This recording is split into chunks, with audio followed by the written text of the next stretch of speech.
Andika nguvu ya maamuzi. Nguvu ya maamuzi. Nguvu ya maamuzi. Kama hauna maamuzi, maisha yako hayawezi kubadilika. Kama hauna maamuzi, mambo yote unayoyaona yataendelea kuwepo vile vile. Lakini saa utakayoamua kuchukua maamuzi, kuna mambo yatabadilika. Nguvu ya maamuzi. Nguvu ya maamuzi.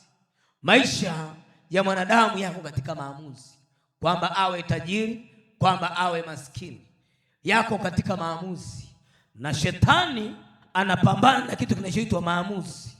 Anazuia usiamue vizuri. Maandiko yanasema Mungu wa dunia hii amepofusha fikra. Maana yake anajua akikupiga kwenye fikra, amepiga maisha. Akikupiga kwenye fikra, amepiga kila kitu katika maisha ya mwanadamu. Nguvu ya maamuzi. Nguvu ya maamuzi. Ndio maana mtu anaweza akakamatwa na nguvu za giza au majini akakamata ufahamu. Mtu akawa anakaa sehemu moja tu, hana maamuzi. Mtu anaweza kakaa kwenye drafti kuanzia asubuhi mpaka jioni. Anaweza kakaa kwenye mpira kuanzia asubuhi mpaka jioni. Anaweza kakaa kwenye pool table kuanzia asubuhi mpaka jioni. Nini kimefanyika? Shetani amepiga maamuzi. Kwa hiyo amemfanya akili zake zisiweze kufikiri vizuri. Zikae sehemu moja zisifanye maamuzi. Nguvu ya maamuzi. Nguvu ya maamuzi.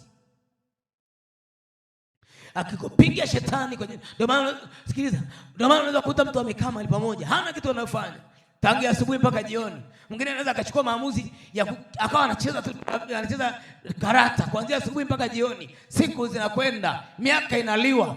Ukisikia miaka iliyoliwa kwamba atarudisha miaka iliyoliwa, ujue ndio ile miaka ambayo wakati ulipokuwa hujapata hii neema ulikuwa unaitumia wakati mwingine kukaa kusengenya, kukaa kupiga story, kukaa na watu wasio na maana bila kuongea. Unaongea mambo ambayo hayana faida, unapoteza muda. Shetani amepiga nguvu ya maamuzi, amepiga maamuzi yako. Sema leo nitaamua vizuri na nitafanya vizuri, na katika maamuzi yangu patakuwa pana matokeo.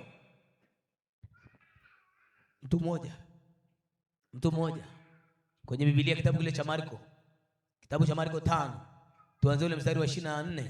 Marko 5, mtu mmoja, mwanamke mmoja alikuwa ametokwa na damu. Tuanze mstari wa 24 mpaka 34. Anasema Marko 5:25. Na mwanamke mmoja mwenye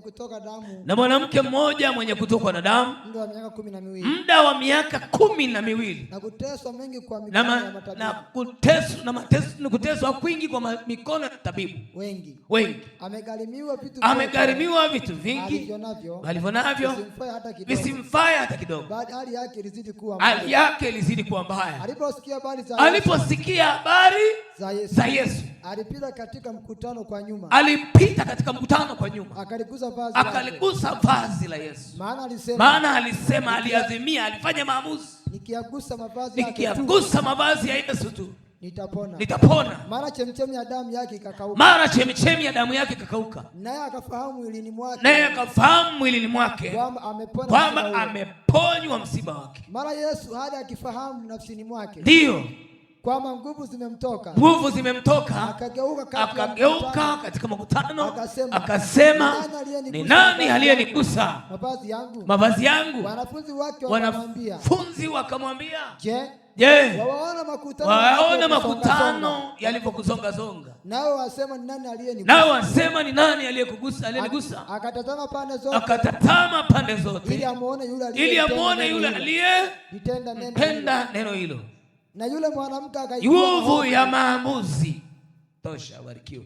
Nguvu ya maamuzi. Anaumwa.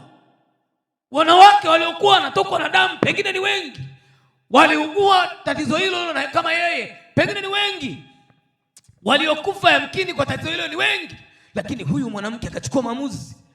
Sikiliza, kwa desturi ya Wayahudi au ya Torati, mwanamke alikuwa akiwa katika desturi hiyo ya kutokwa na damu, haruhusiwi kuchangamana na watu, haruhusiwi kugusana na mtu yoyote. Lakini yule mwanamke amefanya maamuzi, ameazimia kwamba ni kweli naitwa najisi, lakini yuko mmoja ambao aniiti najisi, ambayo yeye huyo mmoja amekuja kwa ajili ya tatizo langu, akaazimia moyoni mwake. Haijalishi kwamba ni watu wangapi wako pamoja naye, haijalishi ni wangapi wamemsonga, yule mwanamke akaazimia atapita katikati. Hiyo ni nguvu ya maamuzi.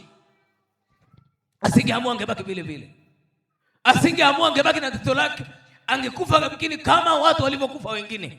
Tunamwona mtu mwingine anaitwa Bartholomayo mwana wa Timayo. Huyu mtu naye alikuwa na tatizo la upofu, amekaa kipofu tangu kuzaliwa, lakini akasikia habari kwamba leo Yesu anapita, akafanya maamuzi. Usipokuwa na maamuzi sahihi, hautaweza kubadilisha maisha yako milele. Utaombewa, utawekewa mikono, akichoka mikono utawekewa kanyaga kichwani, lakini hautabadilisha chochote. Kwa nini? Kinachobadilisha mwanadamu baada ya maombi ni maamuzi. Baada ya maombi ni hatua anayochukua. Mungu anakusemesha katika maombi kwamba chukua hatua fulani. Mungu anakusemesha nafsi yako, anaongea na wewe kwamba chukua hatua fulani. Sasa sikiliza, wewe umebaki na historia. Kuna watu hapo alifanya biashara pengine ya mkaa, pengine sijui ya samaki, pengine sijui ni biashara ya ufugaji. Alipopata hasara, akili yake kabaki pale. Afikiri kufanya maamuzi mengine kwa sababu yale maamuzi ya kwanza yalikufa. Nataka nikwambie, chukua maamuzi leo. Chukua maamuzi leo. Chukua maamuzi leo. Chukua maamuzi leo. Chukua maamuzi leo. Fanya maamuzi leo. Fanya maamuzi leo. Usipokuwa na maamuzi, maisha yako yatabaki vile vile. Utabaki umelogwa, kumbe wakati mwingine umejimaliza mwenyewe. Mtu mwingine akipata 50,000 anakula yote, huku akitegemea siku moja atapataga hela nyingi ndio akafanye kitu. Nataka nikwambie, kwenye kile kidogo ukifanyia maamuzi, Mungu anakwenda kufanya makubwa. Maandiko yanasema hivi, mtakusudia neno, mtakusudia jambo, nalo litathibitika kwenu. Kama hujawahi kukusudia jambo, unaweza ukamwona Mungu ni mwongo, unaweza ukaona walokole ni waongo, unaweza ukaona maombi hayana kitu, lakini nataka nikwambie leo, fanya maamuzi. Kubali Bwana akupe jambo la kufanya. Anasema mtakusudia jambo, nalo litathibitika kwenu. Maandiko yanasema hivi, maandalizi ya moyo ni ya mwanadamu, bali jawabu la ulimi linatoka kwa Bwana. Maandalizi ya moyo. Sikiliza nikwambie, Ibrahimu angekaa kwenye familia yao pale, maisha yake angekuwa pale kama yalivyo, lakini alipofanya maamuzi akakubali kutoka kwenye familia yao, ndipo akabarikiwa. Kuna watu wengine unawang'ang'ania kwenye maisha, lakini ndio wanaozuia maisha yako. Kuna marafiki ambao lazima ufanye maamuzi ya kuachana nao ili Mungu aongee na wewe. Maandiko yanaonyesha jinsi ambavyo huyu Ibrahimu alivyochukua hatua ya kuachana na Lutu. Maandiko yanasema Bwana akasema na Lutu, akasema na Ibrahimu alivyokwisha kuachana na Lutu. Kuna watu wengine unakaa nao ni malutu, nao wamekuganda. Lutu amegangania kwenye maisha, hana msaada. Sijui nikwambie kwa lugha gani. Haleluya. Kuna watu usipoamua kuachana nao, maisha yako hayawezi kutoka, maisha yako hayawezi kubadilika. Jiulize kama marafiki wako ni wale, maisha yao ni yale, kuna mabadiliko yanaweza katokea. Kuna mabadiliko yanaweza kuleta. Unajua hujajua. Wakati mwingine ukigundua mimi maisha yangu ni ya chini, tafuta watu waliofanikiwa ambao hawana wivu. Tafuta watu waliofanikiwa ambao hawana wivu. Kakaongee nao, kashare nao mawili matatu. Haleluya. Nguvu ya maamuzi yaweza kuleta mabadiliko leo. Hebu sema nguvu ya maamuzi yaweza kuleta mabadiliko leo. Nguvu ya maamuzi yaweza kuleta mabadiliko leo. Nguvu ya maamuzi. Wangapi wanaweza kuamua leo? Soma kile kitabu cha Wafalme wa pili 7.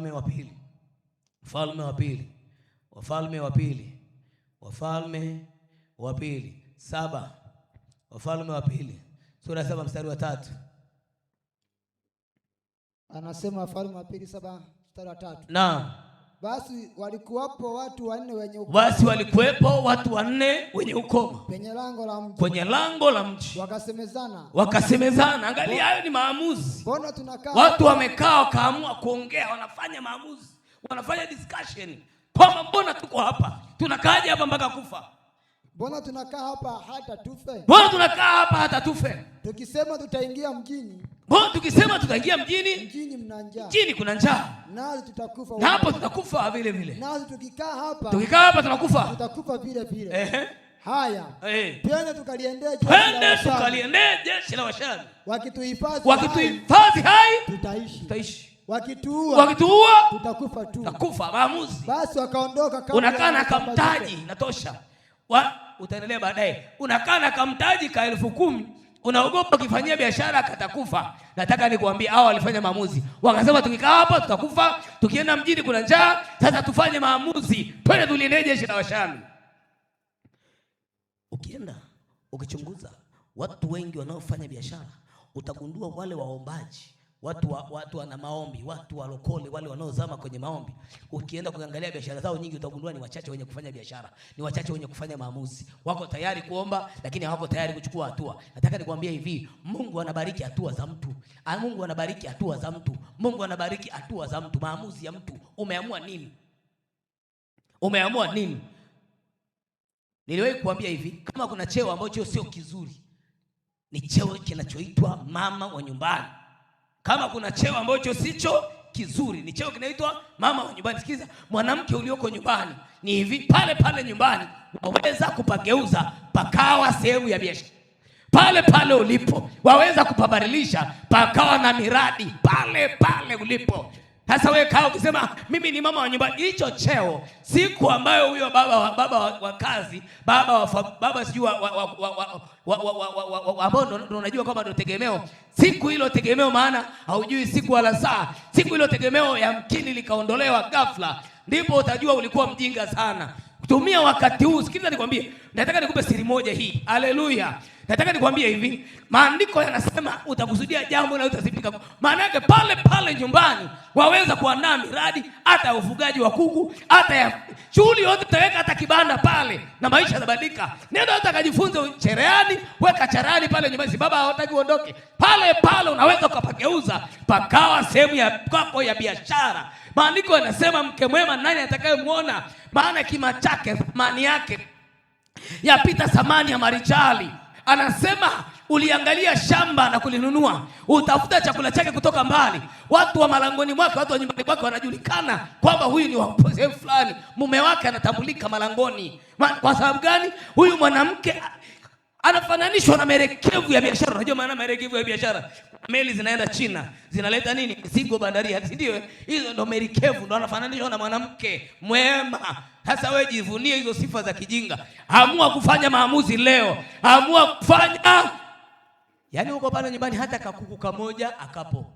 Kakuku hapo. Tena mbaki na historia. Kwa mama fulani walifuga sisi kafa zote. Yaani ni kupata hasara. Kaa hapo una hasara mara 100 kuliko huyo. Maana huyo za kwake zilikufa lakini bado ana akili ya kusileta zingine. Wewe uliokaa kwa kubeba historia ya mabovu, hauwezi kutoka katika maisha. Kama unaelewa, mpe Yesu makofi, maana kichwa kinafunguka hivi. Wakaamua, wakafanya maamuzi, wakasema twende tuliendee jeshi la Washami. Nini kilitokea? Kilichotokea mkijua. Kilichotokea baada ya kuchukua hatua, wale Washami wakasemezana wao kwa wao kwamba yamkini walikuwa wanapigana na nchi gani? Na Waisraeli. Wakasema yamkini wamejiunga na Wamisri na wapi. Sasa wamekuja na jeshi. Mungu akaachia kishindo. Kiko kishindo kwenye hatua utakayochukua leo. Kiko kishindo kitakachotokea leo. Ukiamua ukasema wacha na mimi niendee Bulale, wacha niendee Buongwa, wacha niziendee Dagaa nikafanye na biashara, wacha niendee kuchoma mahindi, wacha niende nikachome vitumbua, wacha niende nikafanye biashara. Baba akasikilizisha kishindo, atasikilizisha kishindo, na umaskini utakukimbia kwa kuwa umechukua hatua. Umaskini unaogopa hatua. Mwambie mwenzako umaskini unaogopa hatua. Ndio maana unakudanganyaga. Mwambie hivyo, ndio maana unakudanganyaga kaa hapo. Wewe kunungunika. Kuna watu wamejaa manunguniko. Ni kunungunika tu, yani mimi mume wangu anipimia mtaji. Pale pale nyumbani waweza kutengeneza mtaji, ukamwambia mume wangu sikiliza, kwamba sasa hivi tayari nilikuwa na kuku 50, hao kuku nimeamua sasa nikafanya biashara. Mume anajua huyu mtu ana nini?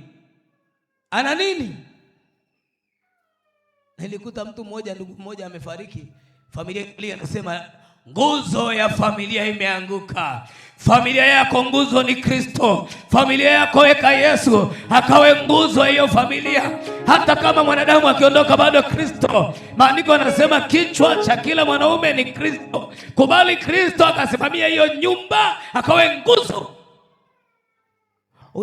Unanielewa? Haleluya. Chukua maamuzi. Chukua maamuzi.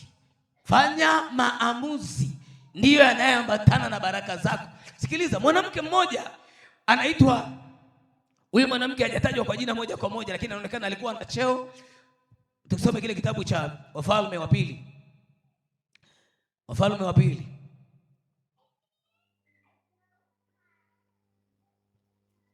Huyu mwanamke alikuwa anatambulika kama mwanamke Mshunami. Wafalme wa Pili 4 mstari wa 8. Anzia hapo. Huyu mwanamke Elisha alikuwa anapita pale. Yule mwanamke akaamua kuwakaribisha. Yule mwanamke akamwomba mume wake kwamba huyu mtu anavyoonekana anakuja kwetu ni mtu mwema, tumjengee kanyumba pembeni, tumwekee na kitanda, tumwekee na taa, itakuwa kila atakapopita kwetu apite hapa akae. Wakamkaribisha Elisha akaangalia huyu mwanamke jinsi anavyomhudumia. Elisha akasema akamtabiria, akamwombea yule mama. Yule mama akapata mtoto. Kilichojiri yule mtoto akaja kafa. Angalia maamuzi ya huyu mwanamke. Soma.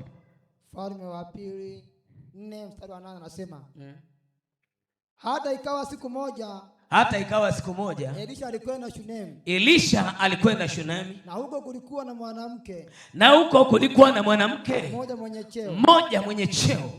Alikuwa anatambulika kama mwanamke mmoja mwenye cheo. Naye akamshurutisha akamshurutisha Elisha aje ale chakula. Ikawa kila alipopita njia ile uingia kula chakula. Yule mwanamke akamwambia mume wake. Tazama. Angalia maamuzi ya mtu anayofikiria. Mwangalie mwanamke huyo. Mwangalie huyo mwanamke. Tazama. Ana akili. Mimi naona ya kuwa mtu huyu apitaye kwetu mara kwa mara. Huyu mtu anaopita hapa kwetu mara kwa mara ni mtu mtakatifu wa Mungu. Na kuomba mume wangu tumfanyie chumba kidogo ukutani. Na ndani yake tumwekee, ndani hicho chumba tumwekee kitanda na meza na kiti na kinara sema kuwekea taa. Na itakuwa atuijiapo, na itakuwa atakapotujia ataingia humo. Ikawa siku moja akafika huko. Akaingia katika kile chumba akalala Elisha. Akamwambia Gehazi mtumishi wake, Muite yule Mshunami. Naye alipokwisha kuitwa, yule mwanamke alipokuja kuitwa, akasimama mbele yake. Angalia. Akamwambia, sema naye sasa. Gehazi anamwambia Elisha, sema na yule mwanamke sasa. Tazama wewe Elisha anamwambia, tazama wewe umetutunza sana namna hii. Utendewe nini basi? Je, uombewe neno kwa mfalme au kwa amiri wa jeshi? Yule mwanamke akamjibu, mimi ninakaa katika watu wangu mwenyewe, kati ya watu wangu mwenyewe. Akasema basi utendewe nini? Gehazi akajibu, hakika huyu hana mwana na mumewe ni mzee, na mume wake ni mzee. Akamwambia akamwite. Naye alipokwisha kuitwa, ndiyo akasimama mlangoni. Sawa. Akasema panapo wakati huu mwakani utamkumbatia mwana. Akasema la, bwana wangu. Yule mwanamke amini, kwa sababu mume amekuwa mzee na wameishi miaka mingi, hawana mtoto. Endelea. Wewe mtu wa Mungu, usiniambie uongo. Mimi mjakazi wako uongo. Tuendelee. Yule mwanamke akachukua yule mwanamke mimba, akazaa mtoto mume. Wakati huo mwakani, wakati ule aliotabiriwa mwakani, kama Elisha alivyomwambia. Hata yule mtoto alipokuwa, ikawa siku moja alitoka kwenda kwa baba yake kwenye mavuno. Akamwambia kichwa changu, kichwa changu. Anasikia maumivu ya kichwa, anamwimbia kichwa changu, kichwa changu. Naye akamwambia mtumishi wake, mchukue kwa mama yake. Akamchukua akampeleka, yule mtoto akapeleka kwa mama yake. Sikia kilichoenda kutokea. Naye akakaa magotini, yule mtoto akakaa magotini kwa mama yake hata adhuhuri, kisha yule mtoto akafa. Kalia maamuzi ya mtu sahihi, mtu mwenye maamuzi. Mama akapanda juu akamlaza juu ya mama yake, kuona mtoto ameisha kufa, akamlaza juu ya kitanda cha yule mtu wa Mungu. Akamfungia mlango, akatoka. Kisha akamwambia mumewe, hajamwambia mume wake kwamba mtoto amekufa. Kalia wanawake mwenye maamuzi. Akasema, ingekuwa ni wewe leo, kelele za kutosha mtaa mzima, unapiga kelele, utasema wale wanaokuja watakuja kumfufua. Huyu kaweka ndani. Akasema, tafadhali uniletee mtu mmoja wa watumishi na punda mmoja, sawa, ili nimwendee yule mtu wa Mungu. Ndio. Kwa haraka. Ndio. Nikarudi tena. Akasema, kwa nini kumwendea? Akasema, kwa nini kumwendea leo? Sio mwandamo wa mwezi wala sio Sabato. Akasema sio neno. Akatandika punda, akamwambia mtumishi wake, mwendeshe tuendelee mbele, usinipunguzie mwendo nisipokuambia. Basi akaenda akafika kwa yule mtu wa Mungu katika mlima wa Karmeli. Ikawa yule mtu wa Mungu alipomuona Elisha, alipomuona yule mwanamke mshunami kwa mbali, akamwambia Gehazi mtumishi wake, tazama mshunami yule kule, tafadhali piga mbio sasa kwenda kumlaki, ukamwambie jambo, mumeo hajambo, mtoto wako hajambo. Akajibu, hawajambo. Naye alipofika, unajua kwa nini alimjibu Gehazi hajambo? Anataka asimwambie Gehazi, aende akamwambia Elisha. Bwana Yesu asifiwe. Wote tunajua kilichotokea. Mnajua kilichotokea? Mnajua mtoto yule alikwenda kufufuliwa na Elisha. Gehazi aliposhindwa kumfufua, baadaye akatuma akaenda mwenyewe. Tunajua mtu alifufuliwa kwa sababu ya nini? Kuna mtu mmoja alifanya maamuzi. Kuna mtu mmoja, mwanamke mmoja aliamua kufanya. Unaona biashara inakufa, wewe umeridhika. Nataka nikwambie, chukua maamuzi leo ya kuamua kusema hichi akifi, biashara yangu haifi, nitainuka tena hata kama mtaji uliisha. Nataka nikwambie kuna kuinuka tena. Maandiko yanasema liko tumaini la mti, ya kuwa ukikatwa waweza kuchipuka tena. Amua kuchipua tena, wacha kukaa kwenye huzuni. Nilikuwa naongea na binti mmoja miaka fulani, alikuwa na mchumba. Yule mchumba akamwacha. Yule binti alikuwa na maumivu ndani ya moyo. Nikamwambia, sikiliza, aliyekuacha ni mtu, Mungu hajakuacha. Bado mpango wa Mungu upo. Tunapoongea mambo yalienda vizuri, akapata mume aliye sahihi. Pengine yule alikuwa ni mkichomi. Kwanza alikuja nikamuuliza ni wa gani, akataja dini nyingine. Maana yake ni kwamba yamkini palikuwa sio mpango wa nani? Wa Mungu. Usibaki kwenye maumivu, kumuta mavumbi pale ulipoangukia. Nyanyuka, songa mbele. Mwanamke akamwambia mfanyakazi, usinipunguzie mwendo nisipokuambia. Tuendelee mbele. Nendelea mbele. Haleluya. Ondoa vinavyokuvunja moyo. Nyanyuka kama simba. Nyanyuka, songa mbele, endelea mbele. Wacha kubaki na vitu vya kunyongonyeza moyo.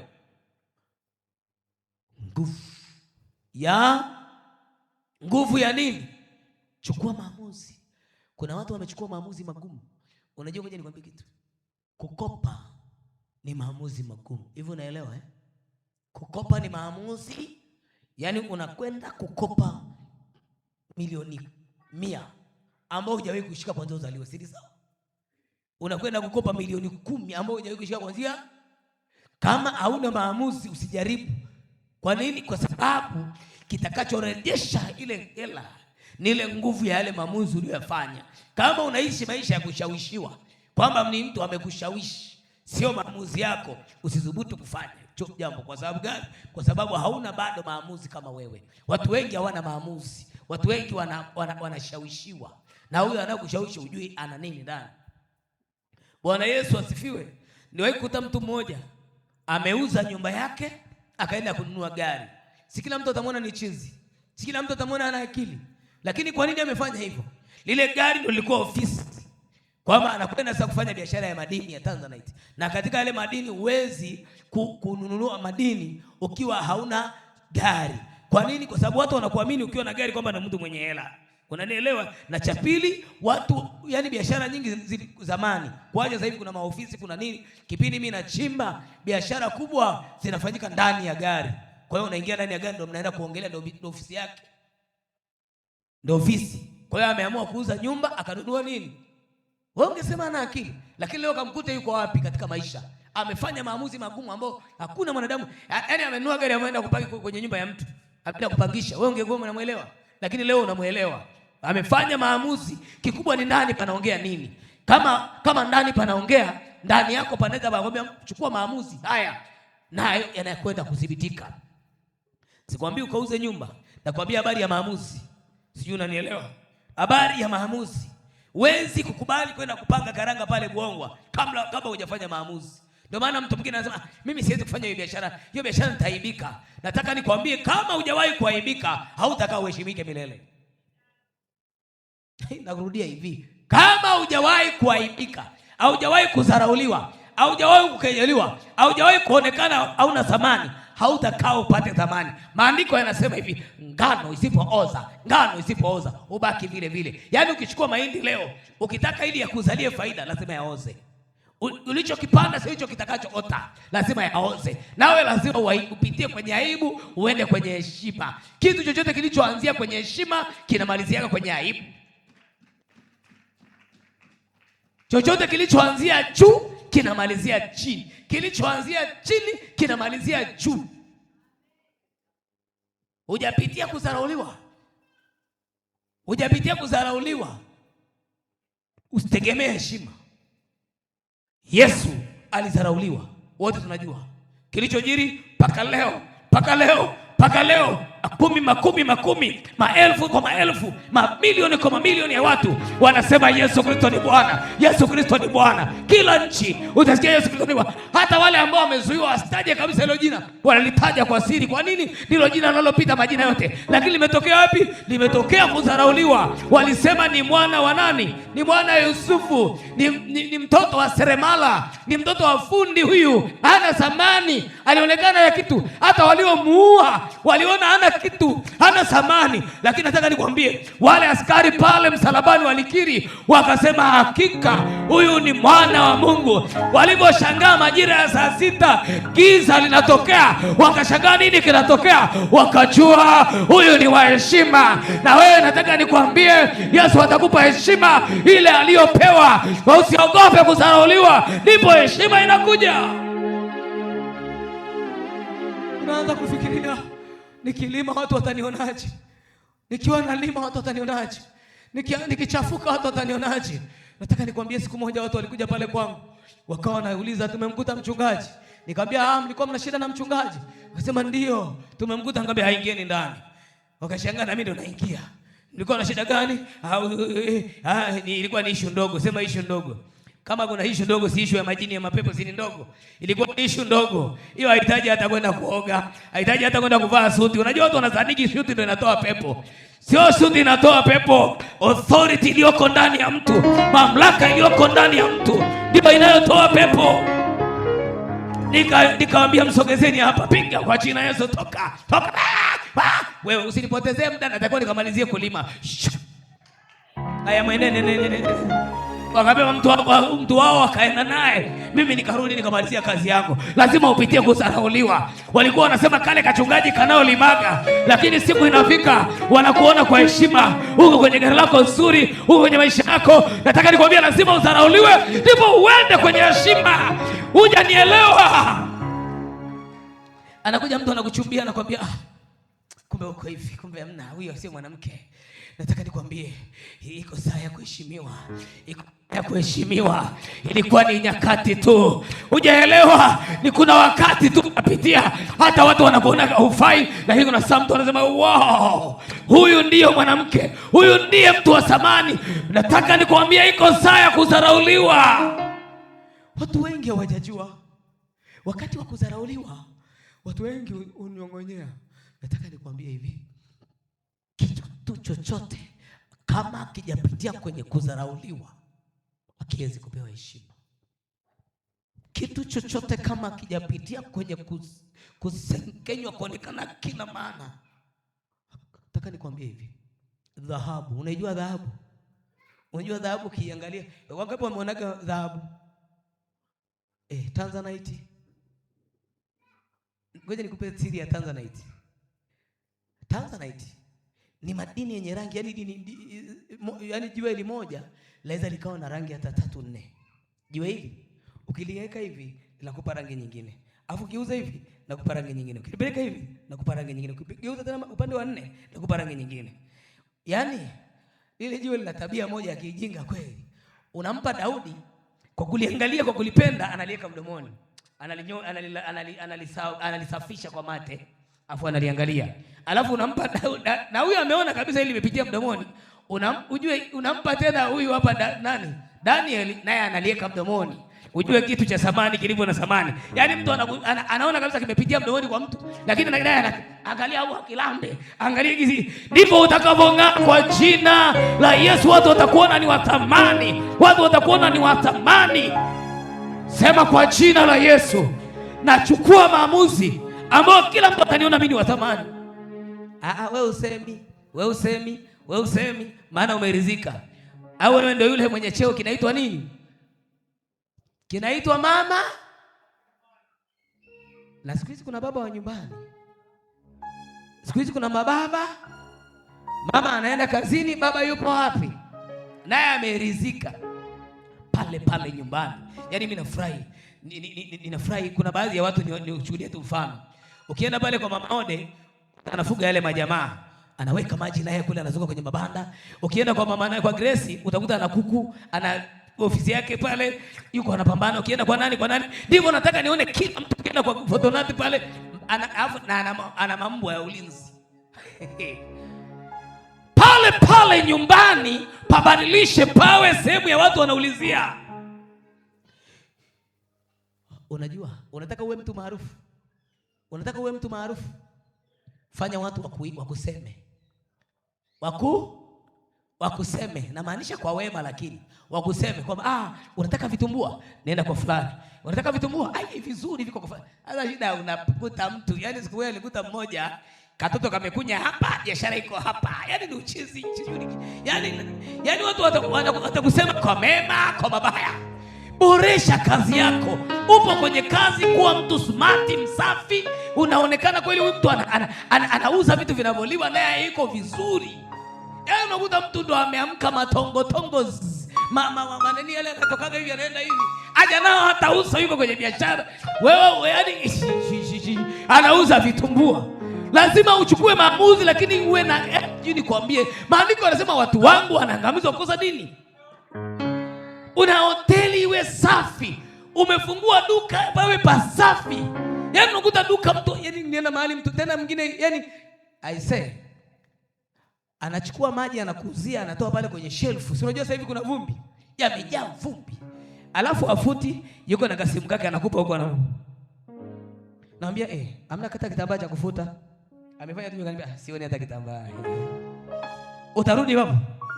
Utarudi kwenye hiyo biashara. Boresha. Unaona hizi yani unajua maandiko yanasema hivi. Tusipowazidi waandishi na mafarisayo, si ndio? Tutafanyaje? Kadhalika shughuli zetu zinatakuwa ziwazidi waandishi na nini? Nenda kaangalia mtu amefungua grocery ya pombe hivi. Angalia palivyo. Angalia alivyotengeneza mazingira. Angalia alivyoweka mazingira yake pale. Mpaka ukifika unafanyaje? Hao watu wana akili, japokuwa ni walevi, lakini wana nini? Wanajua jinsi ya kuvutia watu. Utakuta mataa yamewekwa na nini, na jina lizuri limeandikwa toroka. Sio ile jina silipendi, basi tu nakubaliana, lakini silipendi. Yaani ameandika toroka. Kwa hiyo anatoroka kwa nani? Yaani kuna mmoja nataka nikamuulize, wewe unataka utoroke kwa nani? Kwa Mungu? Maana sisi tungetakiwa tuandike hapa toroka huko kwa shetani, uje hapa kanisani, si ndio? Sasa wanaambiwa watoroke wapi, lakini nikasema tufanye hivi. Aje kwenye baa hii. Labda ndio anamaanisha hivyo. Si watoroke huko kwetu. Ameboresha. Yaani sasa wewe unafungua biashara, yani tena unafika pale hata kupafagia papo, unasema baba, naita wateja. Wateja wanazuiwa na hali ya mazingira pia. Tengeneza mazingira yako vizuri. Haleluya. Boresha mahali. Shughuli yako ikae safi. Utaona watu wanafika wananunua. Wangapi wana historia kwamba walifanyaga biashara ikafa?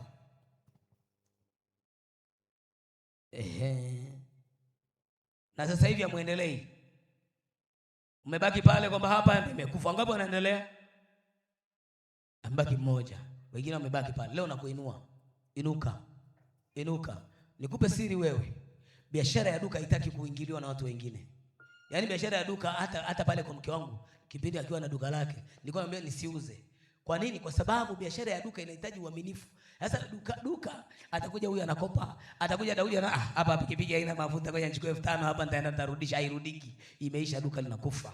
Duka linahitaji mikono mingi. Mimi nimefanya duka miaka mingi, nilijua duka faida yake ni ndogo. Na mtu ambao hafanyi biashara ya duka, ndio maana watu wengi wanafungua maduka yanakufa. Kwa nini? Yeye ameona tu kuna duka, hajakaa akapiga mahesabu. Mimi niliwahi kuona mtu anauza vitu, amenunua vitu shilingi 10,000, anauza 10,000. Amenunua 10,000 na anauza, apige hata hesabu, nimeona kwa fulani naye anauza bei hiyo. Amenunulia wapi ujui? Biashara inahitaji maarifa. Biashara inahitaji nini? Maarifa. Sasa usibaki kwenye hasara, chunguza vilivyosababisha hasara, alafu anza upya. Usikufie hapo ambapo biashara ilifia. Hivi unanielewa? Usifie wapi?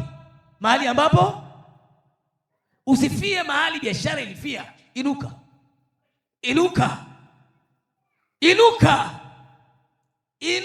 uangaze, inuka tena upya. Usibaki pale. Mtu mmoja ananiambia mimi usinione niwe kufanya biashara, nilipata hasara, biashara yangu ilikufa. Usibaki mahali biashara ilifia. Nyanyuka hapo, chukua maamuzi. Unajua watu wengi wako hivi, baba ninaomba pesa, baba ninaomba fungua milango ya pesa. Cha kwanza ombea fahamu. Pesa, Mungu ampi mtu pesa. Mungu anampa, maandiko yanasema hivi, bali mtamtumikia Bwana Mungu wenu, maana ndiye apaye nini? Nguvu. Mungu anampa mtu nini? Nguvu. Maana yake nguvu, maarifa, akili, nguvu. Mungu anampa mtu nguvu ya kupata nini? Nguvu ya kupata. Kuna mtu mmoja nilimkuta ana nguvu kweli. Alikuwa anafanya kazi ngumu. Ana nguvu kweli. Nikasema huyu mtu nikiipata hii nguvu yake mimi, ninafanya kazi kwa muda mdogo tu hii nguvu aliyotumia. Unafanya kazi, kwa mfano hii kazi ya mawe, ni kazi ambayo inahitaji ufanye kwa maarifa sana, kwa sababu ni kazi ambayo huwezi kufanya muda mrefu. Mimi nakumbuka kule kwetu kuna mahali palikuwa kuna mtaa niliozaliwa mimi, nilioishi Pumi, wanaitwa Kambi ya Chokaa. Kale kamtaa Kambi ya Chokaa, kulikuwa kuna wazee tangu zamani wanavunja mawe kama haya, lakini yenyewe ni yale ya chokaa, yanayotengeneza chokaa. Tulikuwa kuna kiwanda kule kinaitwa Bosco. Sasa wale wazee wote waliokuwa wanafanya ile kazi, umri fulani ulifika wakawa wagonjwa sana. Kwa nini? Kwa sababu ile kazi ni ngumu sana. Ni kazi ambayo inatakiwa ufanye kwa muda. Wakati ukiwa kijana unapambana nayo kwa muda. Nilikuwa namwambia hata Brenganija, ile ni kazi ambayo inatakiwa ufanye kwa muda, na kazi yote unatakiwa ufanye kwa muda, inatakiwa ufanye kwa akili kubwa sana. Kwa nini? Kwa sababu lazima uheshimu kile kielo unachokipata. Kwa nini? Ni kazi ambayo huwezi kufanya ukiwa na umri fulani, itakataa. Hapo kimwongezea Brenganija miaka 15, 20, anaweza kuendelea kunyanyua yale mawe. Lazima ufikirie mbali. Kuna umri ambao ukifika, kuna kazi ambayo utazishindwa. Je, umejiandae kwa ajili ya ule umri? Nisikia muombaji wangu mtumishi wa Bwana anasema miaka yetu ni michache nayo imejaa nini? Haleluya. Sasa ili isikae hivyo vitu, lazima tuchukue hatua. Sasa kuna umri ukifika, kuna kazi utashindwa. Nimeona baba yangu hapa alikuwa anakimbiza, yani anabeba kama karatasi anawaisha mchanga, si ndio? Ukimpa miaka 20 ile kazi utaweza kuifanya? Umejiandaje kuhusu habari ya miaka 20 iliyoko mbele? Haupo serikalini kama mzee nani hapa. Yeye amkini anasema labda kuna lile fungu litatokea, si ndio? Japokuwa sasa hivi kuna vikokoto, kuna nini, lakini kidogo kuna kafungu atakategemea, si ndio baba? Sasa mtu ambaye haupo serikalini, hauna kitakachotokea baada ya umri wako kufika umri fulani, lazima utengeneze kitakachotokea wewe. Hivi unanielewa? lazima ujitengenezee. Kuna ukishafika miaka 40, sasa ni miaka ya mipango. Kwamba hapa sasa hivi nimeshatengeneza miaka 40, 45, 50, pale ni miaka ya kuingia kwenye nini? Sasa hapa nina mradi huu, si ndio? Sasa watu wengine unakuta umefika, mimi niangalia, mimi nimefanya research yangu. Nimechunguza kwa nini mtu akitoka tu kazini wengi wanakufa na pressure, wengi wanakufa. Kwa nini? Unachunguza hivi, huyu mtu anakutana na maisha ambayo hajawahi kutegemea. Nilikuwa naongea na mzee Samson siku moja. Nilikuwa namwambia kwamba sasa hivi ndio wakati wa wewe sasa kuanza kuangalia, sio utafanya, unaanza kuangalia ni kipi ambacho nikija kukiendeleza baada ya kustaafu kwangu kitaweza kunisaidia, kitaweza yaani unaingia kwenye staff tayari kuna kitu ambacho umeanza kukifanya. Sio kwamba unaingia una staff ndio unaanza kitu ambacho hujawahi kukifanya. Ndicho kinachokuta wengi. Nimeona mtu mmoja, alikuwa anaongea na mzee mmoja, alikuwa amestaafu, alikuwa kwenye wizara fulani. Yaani amefanya biashara ikaisha yote ikafa. Nikaanza kupigia hesabu, nikagundua alikuwa anafanya hii biashara katika hasara kubwa. Na ni kwa nini? Ni kwa sababu kuanzia alipokuwa kazini hajawahi kujaribu kufanya biashara. Kwa hiyo ameingia kwenye biashara ambayo ana nini? Ana uzoefu nao hata kidogo. Lakini sasa hivi ukianza kujengea uzoefu, kwamba kwa mfano naingia kwenye kufuga, mimi nitakuwa mfugaji. Unaanza sasa hivi kuangalia nini? Unaanza kuangalia kwamba mifugo hii ina nini, inakutana na nini, hii inawezaje kuiendesha. Unajikuta ukija kuingia pale haikusumbui. Lakini wengi wamekuja, wanaingia, wanakutana na wakati mgumu. Unakuta mzee wa watu ameshikwa na kile, amepoza, nini. Kwa nini? Maisha amekutana na stress kubwa. Kuna mzee mmoja amestaafu, akaambiwa na mtu mmoja, nikopee kiasi fulani nitakurudishia. Yule mtu amekopa zile hela, amepita namna hii. Mzee tayari hali ni mbaya, sasa hivi ni mgonjwa. Haleluya. Fanya maamuzi ya sasa ambayo yatakusaidia pia baadaye. Mtu yote aliyeokoka anaishi maisha aliyopo na ambayo yani maisha akiwa hai na asipokuwa hai. Haleluya. Mtu aliyeokoka mwenye neema ya Mungu anaishi maisha aliyo hai na ambayo atakapokuwa hayuko hai.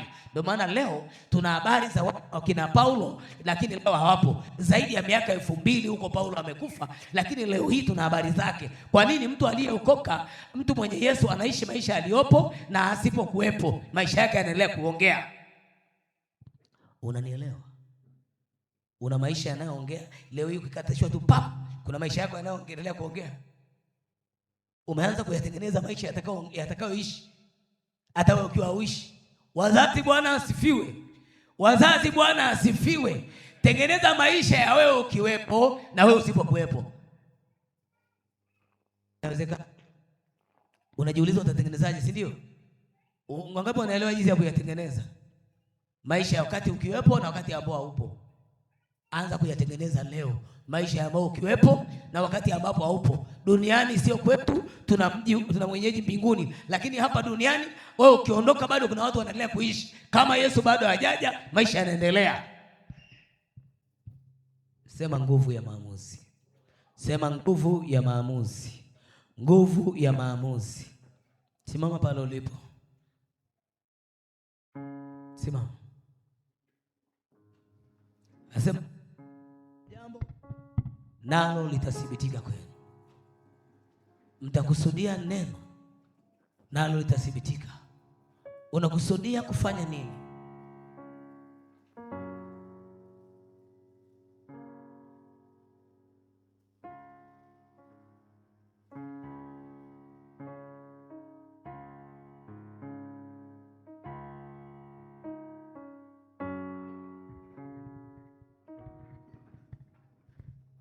Kusudia jambo leo, mwambie Baba, nipe maamuzi ya kufanya kitu.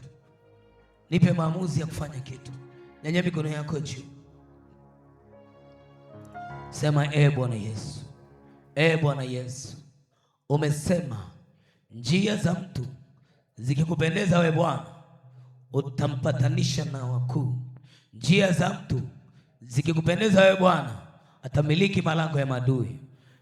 Bwana, umesema umefanyika maskini ili sisi tuwe matajiri kwa umaskini wako. Bwana, kwa kupigwa kwako sisi tumepona. Nipe maarifa, nipe maarifa, nipe mbinu.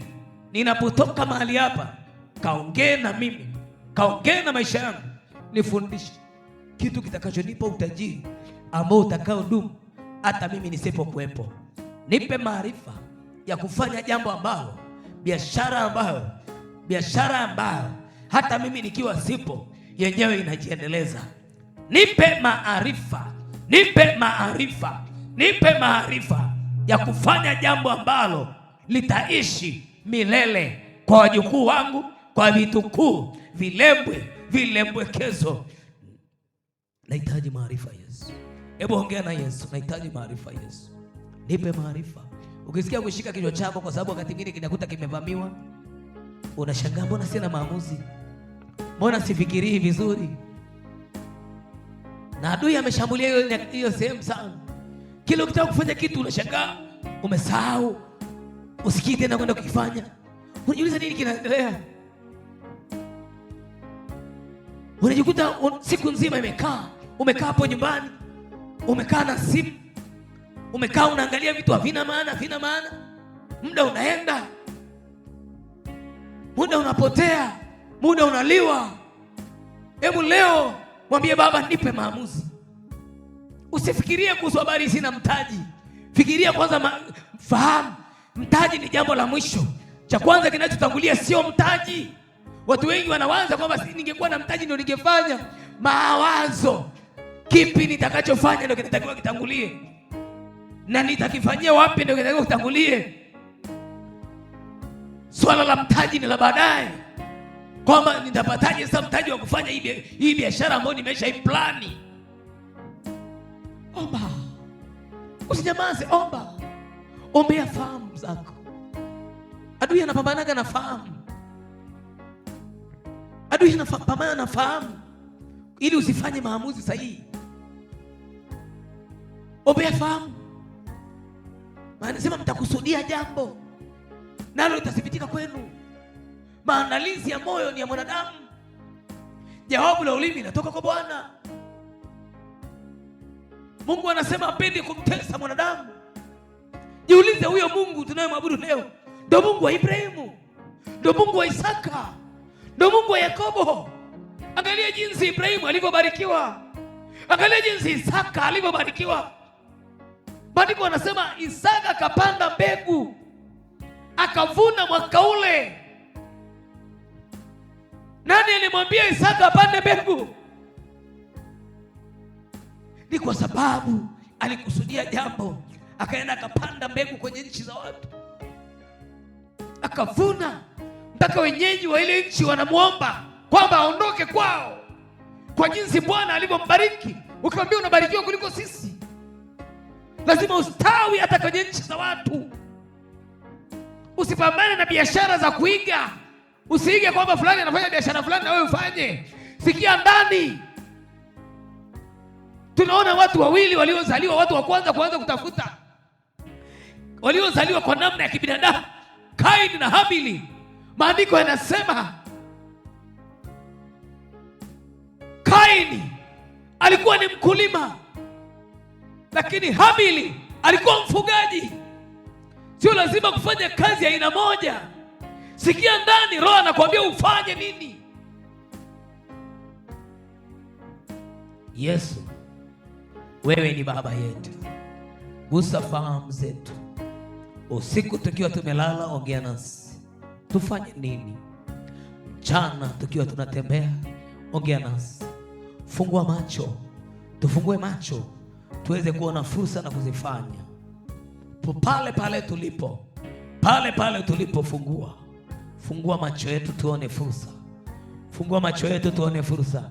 Mwambie Baba, nifungulie macho nione fursa. Nifungulie macho nione fursa. Fungulie macho nione fursa. Nione fursa.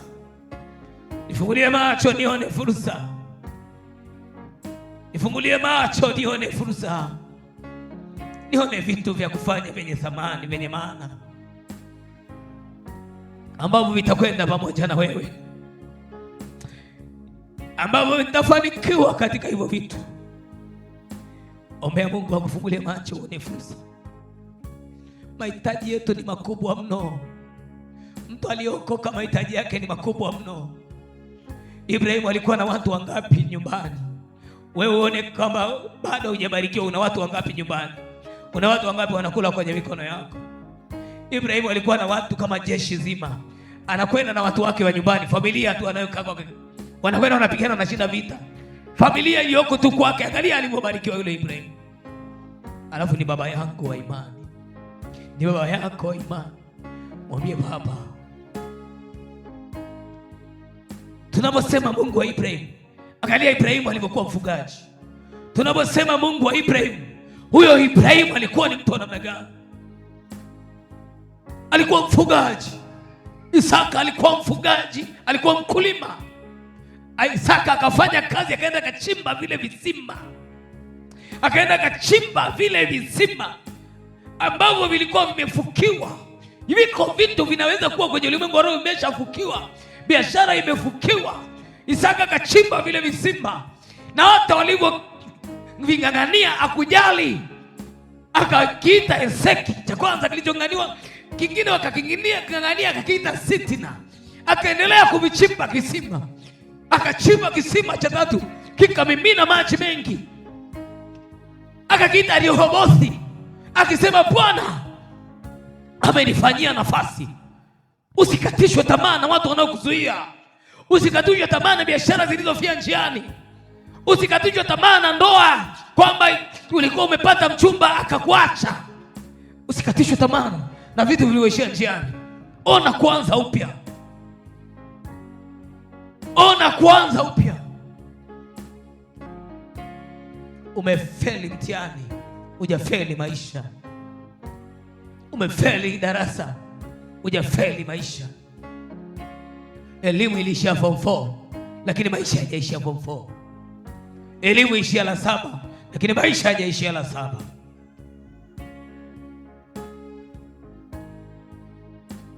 Bado kuna kuendelea. Bado kuna kuendelea. Ulikatishwa masomo, lakini hujakatishwa maisha. Bado kuna kuendelea.